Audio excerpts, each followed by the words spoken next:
Hello, Namaskar. Welcome to Jai Krishna Study Center. If you are new on this channel, don't forget to like, comment and subscribe to our channel so you can get an updated video daily. हमारा first question है आज का। एक व्यक्ति ने अपनी संपत्ति का 1/4 भाग अपनी पुत्री को दिया, 1/2 भाग अपने पुत्रों को दिया और 1/5 भाग दान कर दिया। तदनुसार उसने कुल कितना भाग दे दिया है, हमको ये बताना है और ये ऑप्शन दिए गए हैं। ठीक है, तो प्रश्न है एक व्यक्ति ने संपत्ति का 1/4 भाग अपनी पुत्री को दिया, तो पुत्री को कितना दिया है 1/4 भाग। ठीक, उसके बाद पुत्रों को दिया है कितना 1/2 भाग, दान में दिया है कितना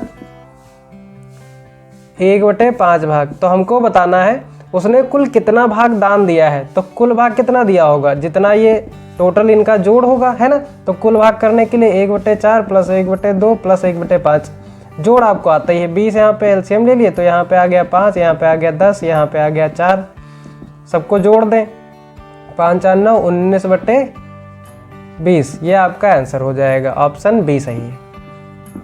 ठीक है, अगला क्वेश्चन है। तो अगला क्वेश्चन है हमारा, प्रश्न है एक कार्यालय में 108 मेजें हैं और 132 कुर्सियां हैं। यदि उनमें से 1/6 मेजें और 1/4 कुर्सियां टूट जाए तो उस कार्यालय में प्रत्येक को मेज और एक कुर्सी की आवश्यकता है, कितने लोग कार्य कर सकते हैं। ठीक है, तो ये प्रश्न है। तो देखते हैं पहले कितनी मेजें कितनी हैं। मेजों की संख्या है 108, कुर्सी कितनी है, कुर्सियों की संख्या है 132, टूट कितनी जाती हैं, मेजें टूटती हैं टोटल 1/6 और कुर्सी कितनी टूटती हैं, कुर्सी टूट जाती है 1/4, अगर जो ये y है और ये x है। ठीक, तो देखो टूटी हुई कुर्सी, अगर जो हम शेष कुर्सियां चाहिए ना कि कितने लोग बैठ सकेंगे, तो जो टूटी हुई है उसमें से जो शेष बची वो हटा दें। तो देखो शेष जो बची वो कुर्सियां कितनी है, अगर जो टोटल 108 है इसमें से हम क्या करें, जो टूटी हुई है उनको घटा देते हैं। तो 108 और कुर्सी की अगर जो बात करेंगे तो शेष जो कुर्सियां होंगी वो कितनी है 132 है, इसमें से 1/4 और 132 इनको घटा दें तो ये शेष कुर्सियां बच जाएंगी, है ना। ठीक है, चलो तो इसको हल कर लेते हैं। यहाँ से इसको अगर जो काटें तो 6 कम 6 6 8 48, घटा देंगे तो 0, ये आ जाएगा आपका 90। इसको अगर जो काटें तो 4 3 12 4 3 12, 33 घटा देंगे तो यहाँ से आपका आ जाएगा 9 और यहाँ बचा 12 9 99। तो शेष कुर्सियाँ कितनी बची हैं 99 और मेजें कितनी बची हैं 90।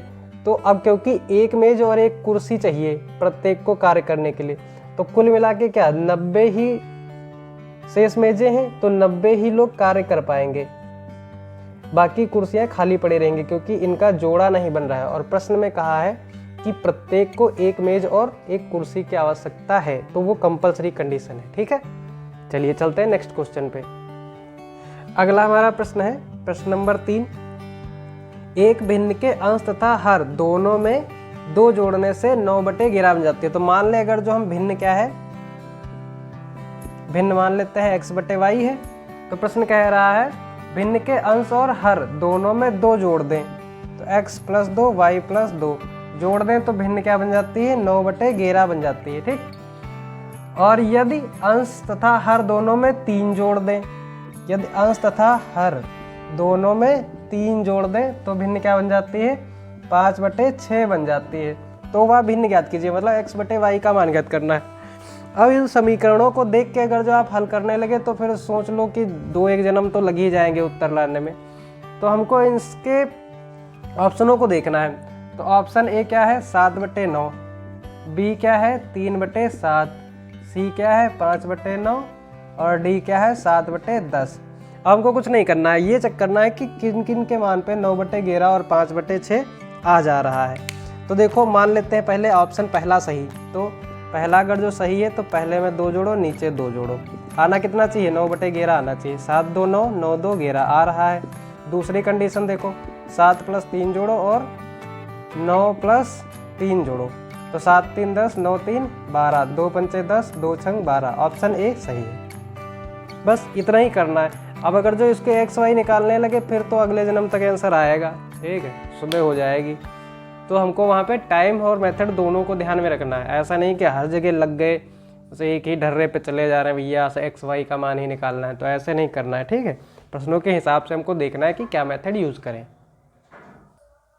अगला प्रश्न है हमारा, एक अभ्यर्थी को दी हुई संख्या में 8/17 का गुणा करने के लिए कहा गया। तो क्वेश्चन नंबर 4 है कि कोई अभ्यर्थी है जिसको एक संख्या दी गई और कहा गया कि इसको गुणा कर दो 8/17 से। गुणा करने को कहा गया, उसने क्या करा, दी हुई संख्या में 8/17 से भाग कर दिया। तो मान लो संख्या x दी थी, उसको क्या किया, 8/17 से भाग कर दिया। उसका उत्तर सही उत्तर से 225 अधिक आया है। तो जब उसको कहा गया था कि भैया गुणा करो, कर दिया है उसने भाग, तो भाग कर दिया तो उसका मान कम हो जाएगा। तो कह रहा है कि इन दोनों का अंतर कितना आ रहा है, 225 आ रहा है। ठीक है, सही उत्तर से 225 आ गया है ज़्यादा। तो बताओ संख्या कौन सी है। अब अगर जो हम यहाँ क्या करें, इसमें x लिख लेंगे। अब क्योंकि भाग करने पे संख्या क्या आएगी, छोटी, और गुणा करते तो संख्या आती बड़ी, तो इन दोनों का अंतर 225 आना चाहिए। अब हम या तो ये करें कि भैया जी x 8/17 लिखें माइनस 17/8x लिखें। अब इन दोनों का डिफरेंस निकालना है, घटाना नहीं करना है क्योंकि घटाने में माइनस आ जाएगा। ठीक है, घटाना नहीं करना है क्योंकि 8/17 से जब उसने भाग करा तो ये क्या होगी, संख्या घटेगी नहीं, संख्या बढ़ जाएगी, क्योंकि ये उल्टा हो जाएगा, 17 गुणा हो जाएगा जाके। तो अब एक तो ये आपके पास मेथड है कि यहाँ से हम x कॉमन लें दोनों में से, ठीक, और इसको लिखें क्योंकि अंतर ही निकाल रहे हैं, तो पहले उसको ले लेते हैं। 17/8 माइनस 8/17 बराबर 225। अब इसको हल करें तब उत्तर जो लेके आएंगे वो होगा। ठीक, तो इधर कैंची वेंची गुणा करके आएगा आंसर।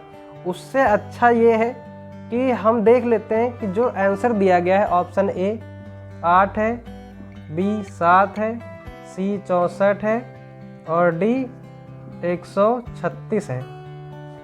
तो हम ये देख लेते हैं कि इसमें x की जगह पे मान रख के देख लेते हैं, जिसका 225 आंसर आ जाएगा, बात हमारी बन जाएगी तुरंत। ठीक है, और हल करना है तो आप इन दोनों का गुणा लिखो, इसको कैंची गुणा करो, फिर भाग करो जाके, तब आंसर आएगा। तो यहाँ से एक बात तो हमको पता चली क्या, कि अगर जो हम यहाँ पे लिखते हैं इसको x गुणे 17/8 माइनस x गुणे 8/17 बराबर 225, ये लिखते हैं। ठीक, अब इन दोनों में मान अगर जो हम रखें तो x का मान 8 रखते हैं, तो 17 और 18 की सीधे सीधे गुणा हो जाएगी। अगर जो हम 8 रखें तो ये 8 यहाँ पे आ जाएगा और यहाँ पे 8 गुणे 8/17 आ जाएगा, है ना। 8 से 8 कट जाएगा। अब 17 और 17 का स्क्वायर करना पड़ेगा, तो 17 का वर्ग और 8 × 64/17, तो ये 17 आएगा। इस वजह से ये संख्या कटने की संभावना बहुत कम हो जाती है। 17 का स्क्वायर अगर जो आपको निकालना है तो ट्रिक सीधे सीधे यूज करना है, तो इस ट्रिक को भी आप समझ लीजिए। ठीक, इसमें हमको क्या करना होता है, जब भी 17 या किसी संख्या का वर्ग करना हो तो आपको इसका वर्ग करना है, 0 लिख लेना है, 7 7 49 लिख लेना है, इन तीनों का गुणा करके पीछे से एक संख्या छोड़ के लिख देना है। तो 7 दूनी 14, 9 लिखना है, 4 4 8, 289। ठीक, ऐसे आप किसी भी 2 अंक की संख्या, चाहे कोई भी संख्या हो, सबका वर्ग आप ऐसे निकाल सकते हैं। तो 289 में से हमको घटाने कितने हैं, 64, तो यहाँ पे आ जाएगा 5, और यहाँ से अगर जो घटाएंगे तो 2, लेकिन ये उत्तर क्या आ जाएगा, 225/17 क्या आएगा, 225/17 आ जाएगा, जो कि करेक्ट आंसर नहीं है। तो 8 तो हमारा आंसर होगा नहीं। फिर 7 रख के देखते हैं, 7 भी नहीं होगा क्योंकि ये कटेगा ही नहीं। 64 रख के देखते हैं, चलिए 64 पे चेक करते हैं आंसर। अब देखिए यहाँ पे हमको एक बात पता चल गई कि 7 और 8 तो इसका आंसर हो नहीं सकता। ठीक है, क्योंकि एक इकाई है और यहाँ पे बटे में आ जाएगी संख्या। 64 भी नहीं हो सकता। क्यों नहीं हो सकता, क्योंकि 17 से 64 कटेगा नहीं, हो कटेगा नहीं तो घटाने पे आंसर आएगा नहीं। तो यहाँ पे हमारा आंसर हो जाएगा 136। बट इसको हम यहाँ पे रख के देख लेते हैं। तो यहाँ पे अगर जो हम इसको रख के देखेंगे 136 गुणे 17/8 माइनस 136 गुणे 8/17, ठीक। इसको काटें तो 8 एकम 8 17 आ जाएगा, ठीक है। यहाँ पे 17 आ जाएगा और यहाँ पे 8 आ जाएगा, तो ये आ जाएगा आपका 64, जो कि यहाँ पे अभी हमने घटाया था ये वाला ऑप्शन 225। यही हमारा आंसर हो जाएगा। तो आंसर डी यहाँ पे राइट आंसर हो जाएगा। नेक्स्ट क्वेश्चन है अपना, सिया ने अपने पास के धन का 1/4 भाग अपने भाई को दे दिया। तो मान लेते हैं सिया के पास कितना धन था, सिया के पास x धन था, ठीक। उसने अपने भाई, उसके पास के धन का 1/4 भाग उसने भाई को दिया है। तो भाई को कितना दे दिया है, x का 1/4 भाग, ठीक। x/4 भाग उसने भाई को दे दिया। उसके भाई ने सिया से प्राप्त धन का 1/8 भाग, तो भाई को कितना प्राप्त हुआ है 1/4, इसका कितना 1/8 भाग, 1/8 भाग उसने बस के किराए पर खर्च किए तथा 1/4 भाग ट्यूशन फीस पर खर्च किए। तो इसके भाई ने क्या किया कि 1/8 भाग ये यहाँ खर्च किया और इसी x/4 का 1/4 भाग ट्यूशन पर खर्च कर दिया। खर्च करने के बाद सिया के भाई के पास 125 रुपये बचे। जब उसने इतना टोटल भाग खर्च कर दिया तो उसके पास कितने रुपए बचते हैं, 125 रुपये बचते हैं। कितने, 125। तो ये खर्च कहाँ से किया है, इससे ना। तो इससे हम इसको घटा देंगे तभी तो बचेंगे उसके पास कुल पैसे, है ना। देखो ऐसे समझते हैं, जैसे सिया को भूल जाओ कि सिया के पास कितने रुपए, भाई के पास उसके x/4 रुपए हैं, ठीक। उसने क्या किया कि x/4 में से इसी मान लो अगर जो ये 64 रुपये होता तो 8 रुपये उसने किराए पे इस पे खर्च कर दिए और फीस उसने कितनी दी है 64 रुपये की। इस प्रकार से उसके पास 125 रुपये बचते हैं। तो हमको बताना है कि सिया के पास कितना धन था। तो इसको हल कर लेते हैं सीधे सीधे, कुछ करना ही नहीं है। x कॉमन है, 1/4 माइनस 1/4 8 32 प्लस 4 चक्कू 16 बराबर 125। अब यहाँ पे दो काम हम लोग कर सकते हैं कि x हम यहाँ पे कॉमन ही ले लिए, 32 सीधे एलसीएम ले लो, 8 चक्कू 32 तो 8 यहाँ पे, 1 यहाँ पे और 16 दूनी 32, 2 यहाँ पे, 125 यहाँ पे। इसको घटा दें तो x गुणे 8 2 10 तो 9 बचे में 32, 125 यहाँ पे। इसको भाग कर देंगे, हल कर लो, उत्तर आ जाएगा। यहाँ पे एक मिस्टेक हुई है छोटी सी, ये यहाँ पे ब्रैकेट था ना, तो ये भी तो माइनस का हो जाएगा, ये माइनस का और ये भी माइनस का, तो ये माइनस का आ जाएगा यहाँ पे 5 से काट देंगे, 25 पंचे 125, x बराबर 32 गुणे 25। तो कभी भी अगर जो 25 या 5 से गुणा करना होता है तो हमको पता है ट्रिक, सीधे सीधे इसको लिखो 100 बटे में लिखो 4, 4 8 32, x का मान 800। ये आ गया आंसर, ठीक है। कैलकुलेशन आप ऐसे भी इसको कर सकते हैं, कभी भी 5 25 यहाँ से ये ट्रिक भी सीख सकते हैं आप। ऐसी संख्या दी हो तो 5 से गुणा करने की बजाय उसको 10/2 से गुणा करें और 25 से गुणा करने की बजाय उसको 100/4 से गुणा कर दें। अगर जो सम संख्या तो कट जाएगी, वही हमने किया, यहाँ पे 800 आ गया। तो सिया के पास कितने रुपए थे 800 और उसने इसको कितने दिए हैं 200 रुपये दिए हैं, ठीक।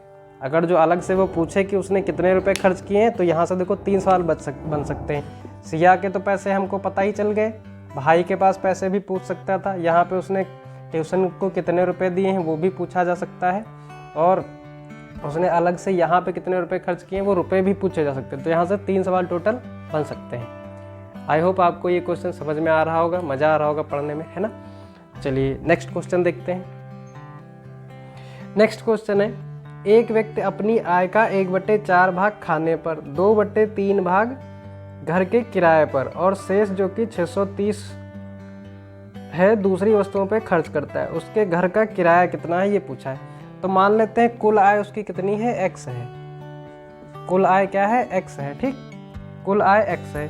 1/4 भाग खाने पर, तो खाने पर कितना खर्च कर रहा है, x/4। जो उसकी आय है उसी का तो खर्च कर रहा होगा। घर के किराए पर खर्च कर रहा है 2/3 भाग, और शेष उसके पास कितना बचता है, 630 रुपये। तो 630 रुपये कब बच रहा होगा, जब इन दोनों को इसमें से घटा दे, है ना, तभी तो शेष बच रहा होगा। देखो, अगर जो आपको लगता है कि आपकी मैथ कमज़ोर है और बहुत जल्दी डिमोटिवेट फील करने लगते हैं, तो देखो सीधी सी बात है, कहावत है, कहते हैं कि जब तक शरीर है तब तक कमजोरियां तो रहेंगी ही। सीधी सी बात है, अगर जो शरीर है तो तब तक कमजोरियां तो रहेंगी ही। इसीलिए कमजोरियों की चिंता करना छोड़ दो, केवल वो काम करो जो सही है और उस पर अपना मन लगाओ। सफलता तो मिल ही जाएगी एक ना एक दिन। और सबसे अच्छी बात होती है, अगर जो आप तैयारी कर रहे हैं ना, तो वो कहीं ना कहीं आपके जीवन में काम आएगा ही आएगा। क्योंकि कहते हैं कि कभी भी जो मेहनत होती है वो बेकार नहीं जाती है। तो मेहनत करने पे मन लगा के बिल्कुल पढ़ाई करनी है आपको। चीज़ें सीखो इसलिए नहीं कि आपको एग्ज़ाम देना है, सीखो इसलिए क्योंकि आपको एक अच्छा ब्रेन डेवलप करना है और अच्छा शरीर डेवलप करना है। तो जब ब्रेन आपका अच्छा होगा तो आप, हो सकता है कि आप जिस एग्ज़ाम की परीक्षा के लिए तैयारी कर रहे हैं, हो सकता है उसमें पास हो, क्योंकि बहुत सारे लोग पास होते हैं, बहुत सारे लोग फेल भी हो जाते हैं ना। तो उनमें ये सोच रखो कि आप पास होगे तो ठीक है, नहीं पास होगे तो भी ठीक है, नॉलेज तो आपको मिल ही रहा है। और उससे होता क्या है कि आप नई चीज़ों को जल्दी ग्रैस्प कर पाते हो, बहुत जल्दी सीख पाते हो। तो इसलिए पढ़ाई करो और कभी भी डिमोटिवेट फील मत करो, ठीक है। चलो आते हैं अपने क्वेश्चन पे। तो क्वेश्चन क्या है कि किसी व्यक्ति की आय है कुल x, उसने टोटल आय का 1/4 भाग खाने पर और 2/3 भाग घर के किराए पर खर्च कर दिया। शेष उसके पास 630 रुपये बचते हैं। तो घर का किराया कितना उसने दिया है ये हमको बताना है। तो हमको पता है टोटल आय कितनी है, x है, उसमें से x/4 और 2/3 इसको घटा दें तो कितना उसका शेष पता चल जाएगा, 630 है ना। यही तो शेष बचेगा कि उसने भैया ये दोनों खर्च कर दिए हैं, कुल उसका इतना था। x यहाँ से बाहर ले लें तो यहाँ पे 1, यहाँ पे 1/4 और यहाँ पे ये 2/3 बराबर 630। इसको हल कर लेते हैं, सीधी सी बात है। यहाँ पे 12 एलसीएम ले लो, यहाँ पे आ गया 12, यहाँ पे आ गया 3, यहाँ पे आ गया 4, दूनी 8, ठीक है, बराबर 630। क्यों यहाँ पे 8 क्यों आया है, देखो अगर जो आपने पिछले वीडियो देखे होंगे तो जो एलसीएम लेते हैं वो यहाँ पे मल्टीप्लाई करते हैं। 12 यहाँ पे आएगा, 3 चौको 12 और 2 से गुणा हो जाएगा। तो 8 3 11 तो 1/12 आ जाएगा। तो 630 गुणे 12 उधर, इसकी गुणा कर देते हैं 0, 12 3 36 के 6, यहाँ से लगे 3, 12 6 72, 3 75। तो 7,560 रुपये उसकी इनकम थी। अब ये तो उसकी इनकम है, लेकिन ये नहीं पूछा है उसने, प्रश्न में पूछा गया है उसके घर का किराया कितना है। और घर का किराया उसने 2/3 गुणे x, तो 75 600 यहाँ पे हम कह सकते हैं कि इसको 3 से भाग कर दें।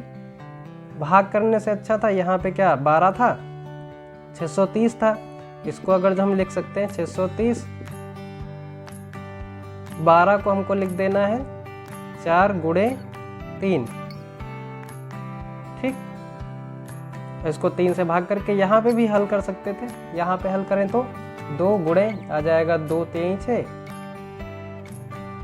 सॉरी 3 दूनी 6, 3 5 15, 3 दूनी 6 और 0 और ये आ जाएगा आपका 4, 25 दूनी 50। तो 5,040 रुपये वो खर्च कर रहा है अपने घर के किराए पर, ठीक है। नेक्स्ट क्वेश्चन डिस्कस करते हैं। तो नेक्स्ट प्रश्न है अपना, एक लड़के को किसी भिन्न का 3/5 ज्ञात करने को कहा गया। तो कोई भिन्न थी, मान लेते हैं x कोई भिन्न थी, ठीक है। इसका कहा गया कि भैया इसका 3/5 भाग ज्ञात करो, जो भिन्न है उसका 3/5 भाग ज्ञात करो।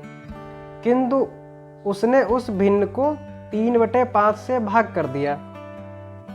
अब उसने क्या किया है, उस लड़के को इस भिन्न का 3/5 ज्ञात करने को कहा गया, किंतु उसने उस भिन्न को 3/5 से भाग कर दिया।